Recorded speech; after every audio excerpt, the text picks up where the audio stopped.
So good afternoon students. Last session के अंदर हमने नया चैप्टर शुरू किया था, चैप्टर 10 ग्रेविटेशन, और उसके अंदर हमने मेनली दो इंपॉर्टेंट टॉपिक डिस्कस किए थे। पहला टॉपिक जो हमने डिस्कस किया वो था न्यूटन्स लॉ ऑफ ग्रेविटेशन।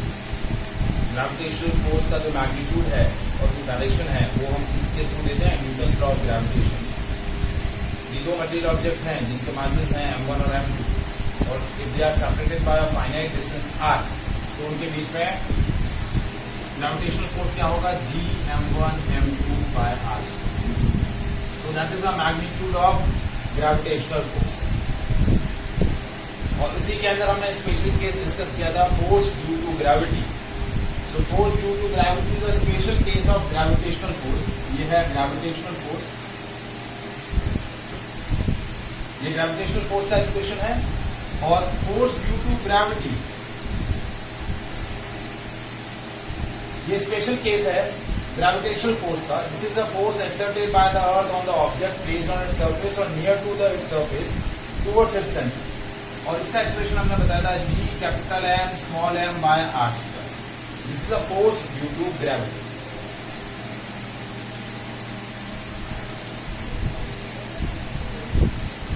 ठीक है, तो इसी के कंटिन्यूएशन में हम आज डिस्कस कुछ न्यूमेरिकल्स करेंगे इन्हीं दोनों आर्टिकल्स पर। But before discussing the numericals, what is the importance of gravitational force. ठीक है,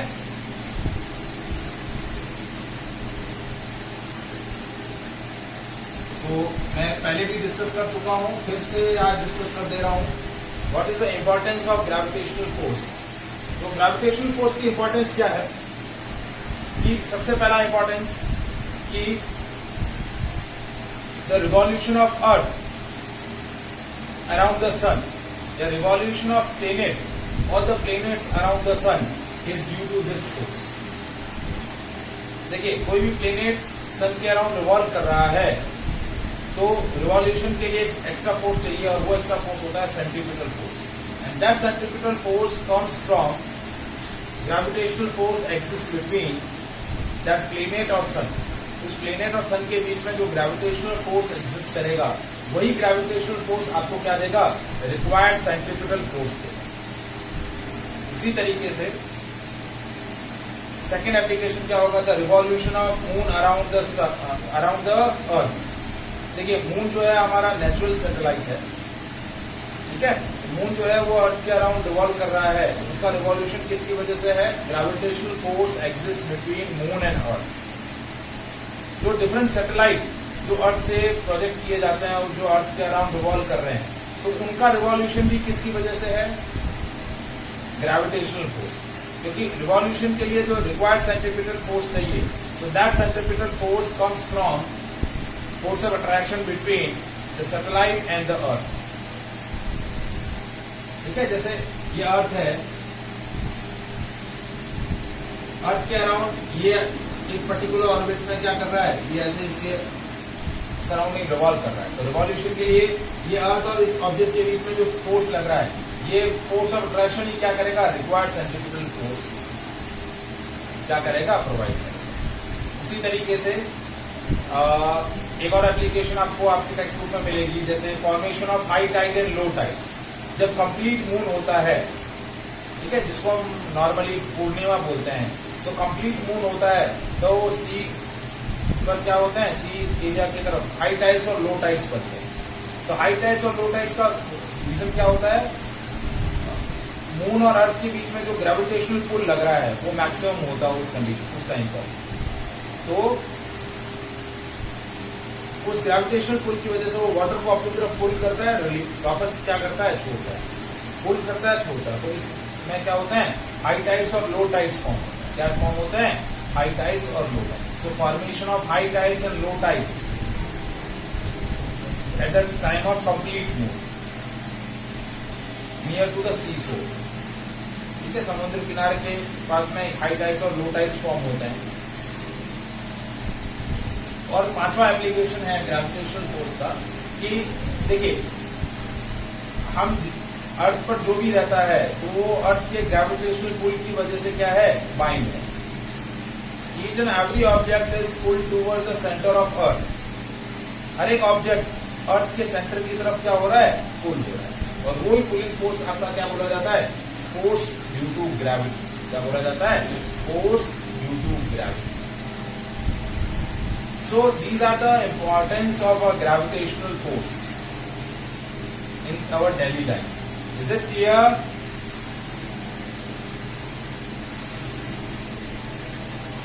समझ में आई?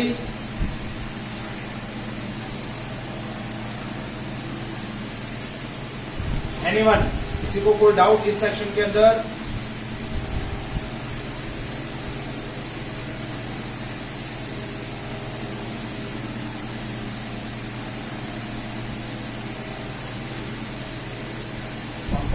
आज मेरा एब्सेंट है आज।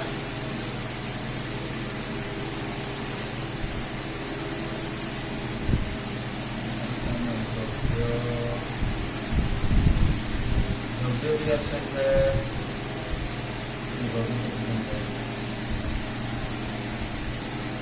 तेजस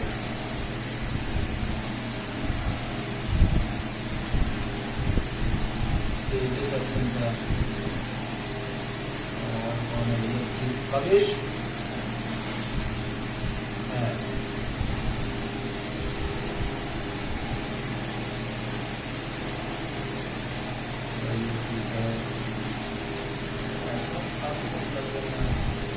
हीर नहीं है, हीर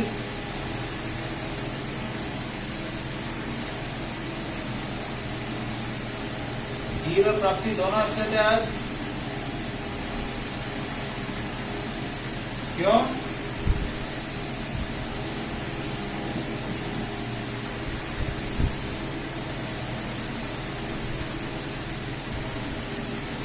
हीर, प्राप्ति और कौन है, ध्यान आ गया है।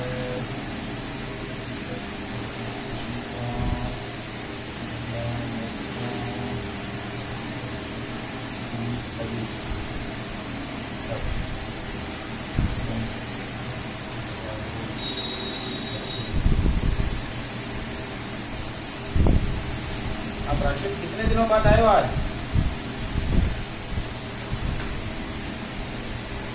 क्या डेली आते हो?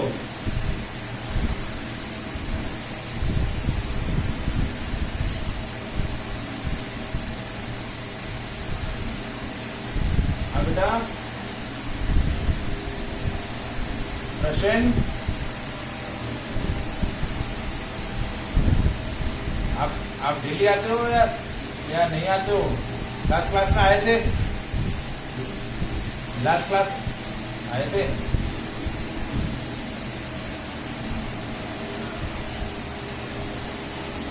मिश्री मिश्री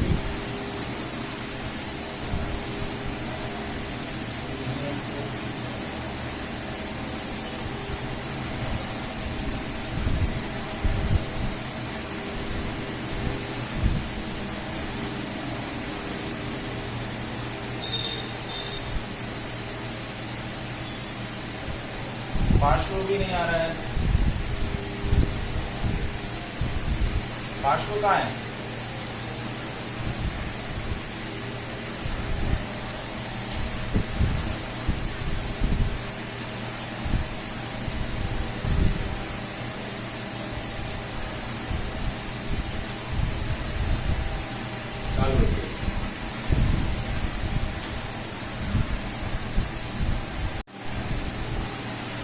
Now we'll discuss numerical questions on gravitational force and force due to gravity. इस पर कुछ numericals discuss कर लेते हैं, important है numerical इसके अंदर, ठीक है। तो gravitational force का लिए एक्सप्रेशन लगेगा G(m1m2/r²) और force due to gravity के लिए G(m)(m)/R²। ये फॉर्मूला आपको याद रखना है। तो देखिए 1 बाय 1 मैं क्वेश्चन डिस्कस कर रहा हूँ, ठीक है। तो फर्स्ट क्वेश्चन है,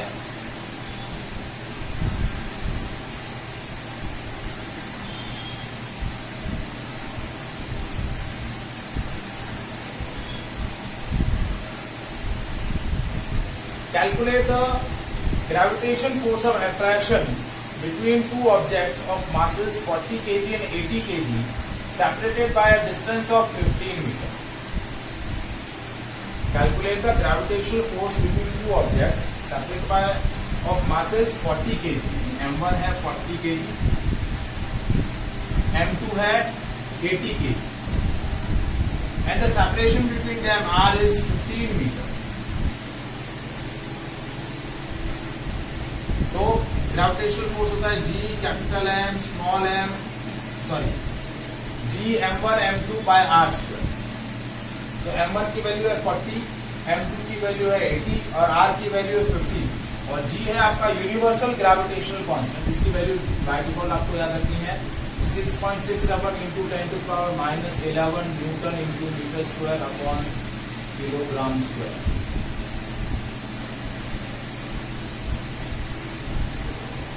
तो F की वैल्यू हो गई 6.67 into 10 to the power minus 11 into M1 40 M2 80 divide by R 15 into R का स्क्वायर 15 into 50. तो अब इसको सॉल्व करें. ये 5 से कैंसिल किया 3, ये 8, ये अगेन 3 और ये 60.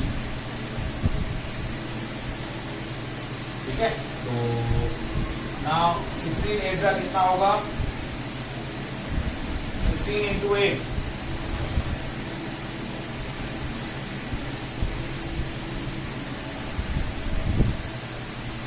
128 into 6.67 into 10 to the power minus 11 by 9. इसको सॉल्व करेंगे आपको क्या मिल जाएगा ग्रेविटेशनल फोर्स का वैल्यू. ठीक है. चलिए सॉल्व करके बताइए कितना आ रहा है वैल्यू.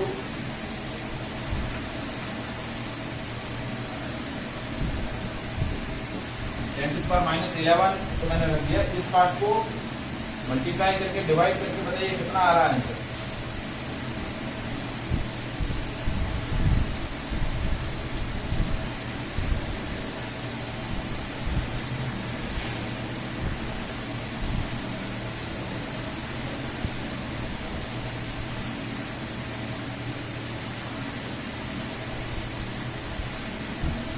जी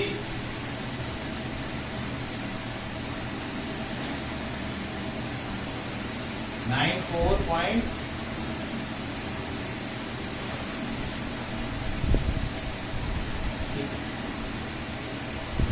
तो ये हो गया 9.486 into 10 to the power minus 10. So that is a force, gravitational force exists between two objects. Is it clear?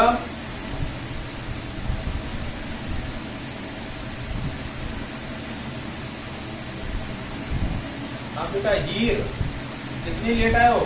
थोड़ा और लेट आते तो क्लास ओवर ही हो जाता.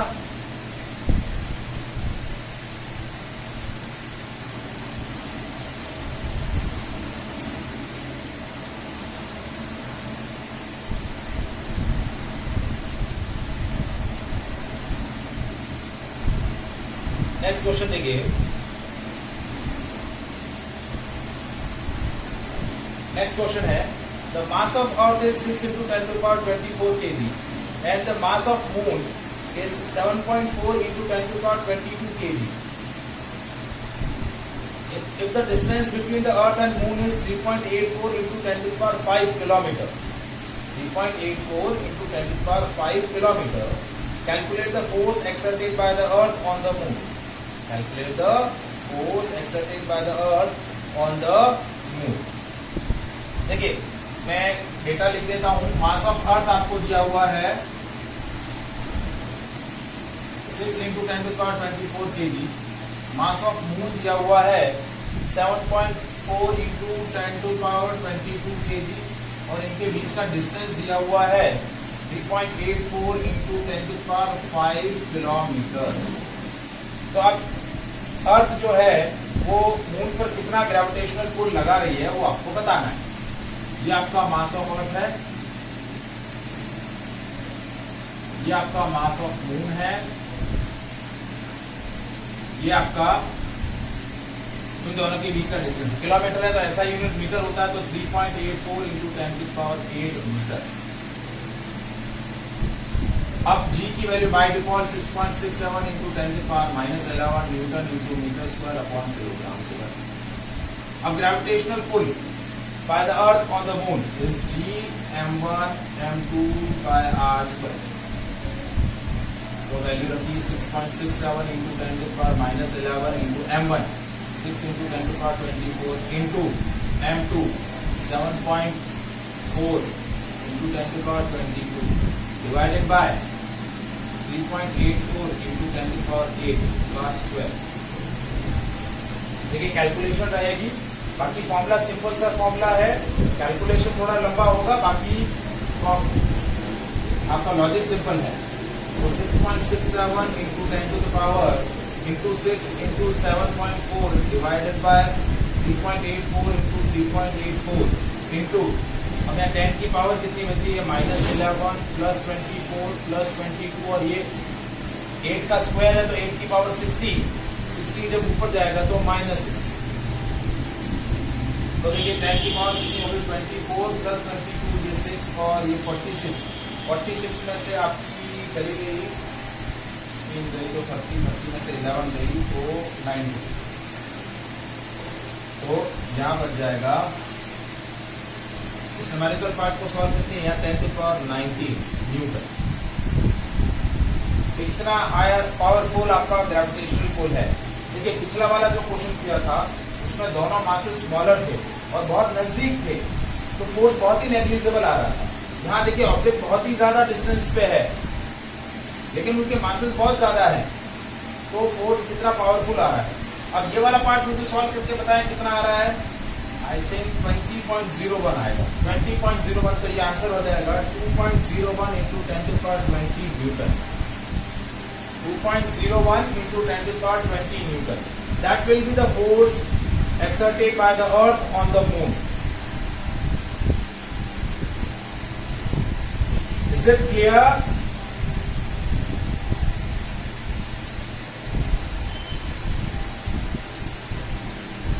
समझ में आया ये सबको?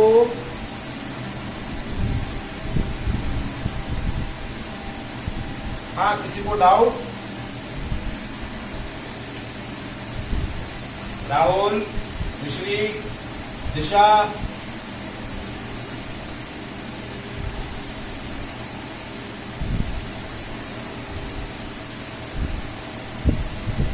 चलिए नेक्स्ट क्वेश्चन देखिए।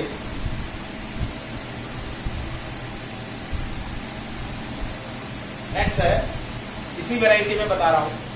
Calculate the force of gravitation between the earth and the sun given that the mass of earth is 6 into 10⁻24 kg, mass of the sun is 2 into 10⁻30 kg, and the separation between the earth and the sun is 1.5 into 10⁻11 meter.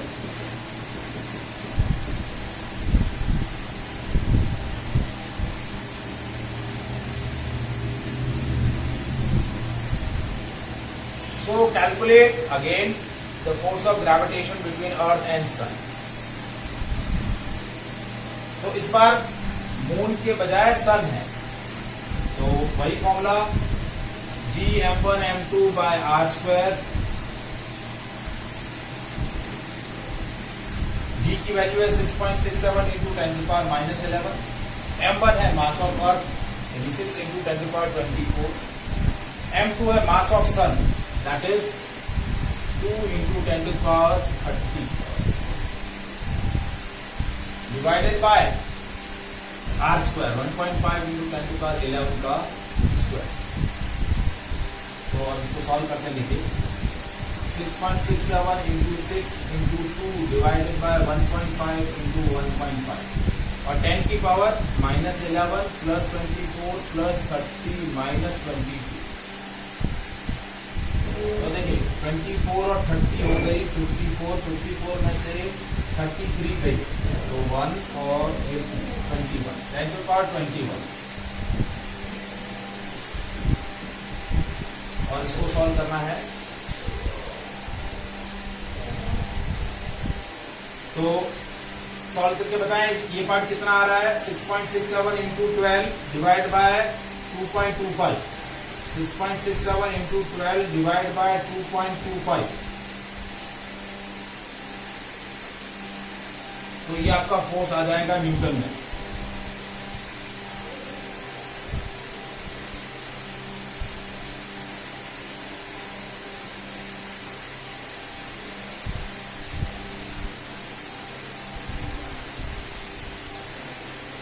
कितना आया बेटा?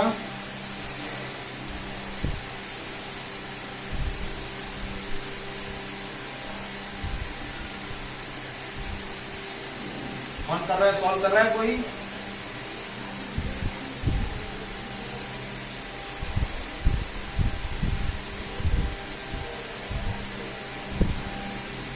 सब नींद में है?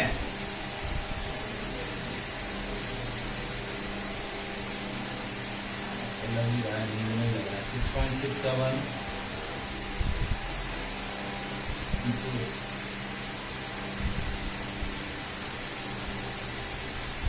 divided by 2.25 कितना आया?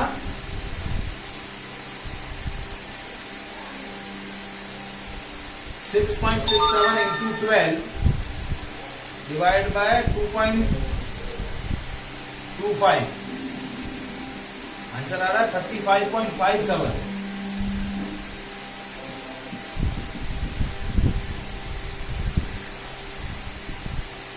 तो फोर्स आ जाएगा 35.57 इंटू 10⁻21 न्यूटन। आपको सिंप्लीफाई और करना है तो इसमें 3.557 इंटू 10⁻22 कर 3.557 into 10⁻22 is it clear? Question समझ में आया?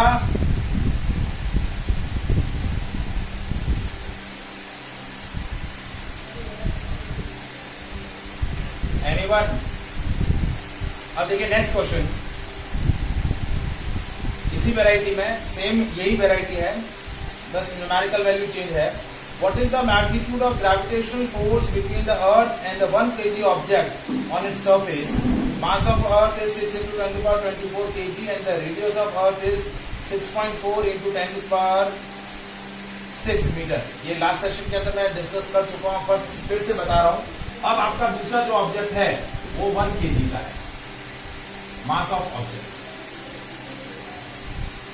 और डिस्टेंस है 6.4 into 10⁻6 मीटर। ये कैपिटल आर है, ये आपका कैपिटल एम हो गया मास ऑफ अर्थ, ये स्मॉल एम। तो अब एक्सप्रेशन क्या बनेगा? Force due to gravity F is equal to G capital M small M by R square. अभी भी आप ये सारी वैल्यू प्लेस करेंगे, उससे अच्छा देखिए ये GM by capital G capital M by R square, इसकी वैल्यू बाय डिफॉल्ट आपको मैंने कल लास्ट सेशन के अंदर डिस्कस करी थी। Small G that is a gravitational acceleration, इसको हम क्या बोलते हैं? एक्सेलरेशन ड्यू टू ग्रेविटी और ग्रेविटेशनल एनर्जी, और इसकी वैल्यू होती है 9.8 मीटर पर सेकेंड स्क्वायर। तो आपको क्या करना है, आपका एक्सप्रेशन अब हो जाएगा m into g, force due to gravity. m की वैल्यू है 1 और g की वैल्यू है 9.8 स्मॉल, तो फोर्स की वैल्यू हो गई 9.8 Newton. Is it clear?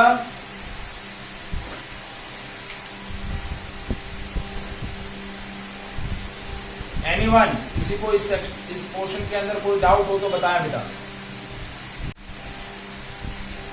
Rao क्या दिया हुआ है?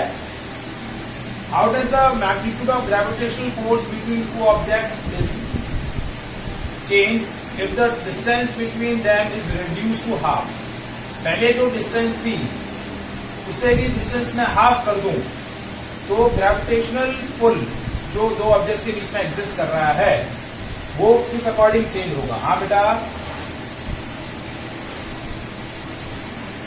नहीं होना बेटा। देखिए पहले ऑब्जेक्ट्स के बीच में पहले डिस्टेंस थी फॉर एग्जांपल की r है, ये m1 ये m, और बाद में डिस्टेंस रिड्यूस करके कितनी कर दी, आधी कर दी, ये m1 ये m2, अब डिस्टेंस r2 कितनी ले ली, r/2। अब रिलेशन क्या है कि f is inversely proportional to r square है। क्या है कि फोर्स जो है वो डिस्टेंस के साथ इनवर्सली प्रोपोर्शनल का रिलेशन है, square of inversely proportional to the square of distance between है। फोर्स तभी फोर्स बढ़ेगा क्योंकि डिस्टेंस कम हो गई। यदि पहले इस केस में यदि मैं फोर्स की वैल्यू F1 की वैल्यू F ले लूं और यहाँ फोर्स की वैल्यू मेरे को F2 लेनी है, वो मुझे कैलकुलेट करनी है कि पहले इनके बीच में F फोर्स एग्जिस्ट कर रहा था, अब मैंने डिस्टेंस रिड्यूस करके हाफ कर दी, तो F2 की वैल्यू कितनी होगी। तो देखिए F2 is inversely proportional to R2 square और F1 is inversely proportional to R1 square. इस लॉजिक को यूज करके मैंने किया। अब इन दोनों को डिवाइड करूं तो F2 by F1 is equal to 1 upon R2 square into 1 upon R1 square. तो F2 by F1 क्या हो गया, R1 अपॉन R2 का होल स्क्वायर। ये रिलेशन बना।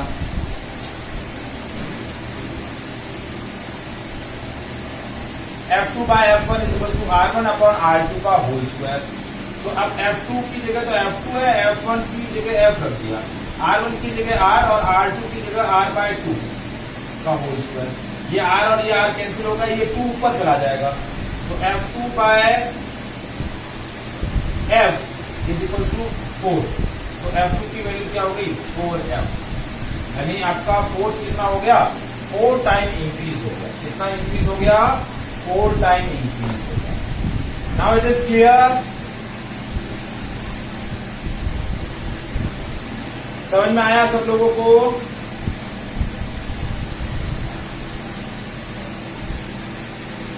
मिश्री,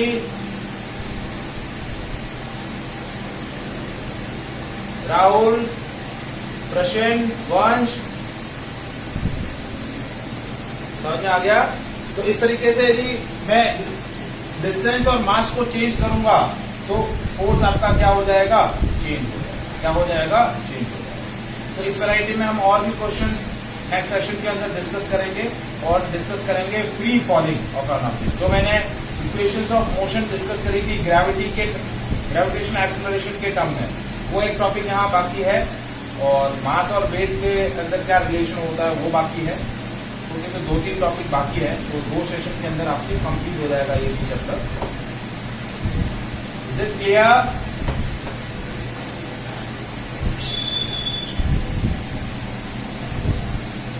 एनी डाउट?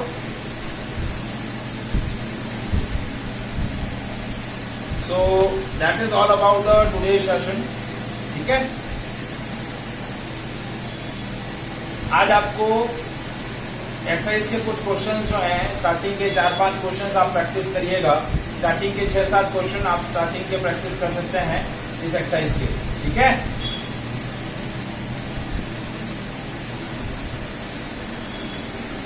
चलिए, ओके, बाय।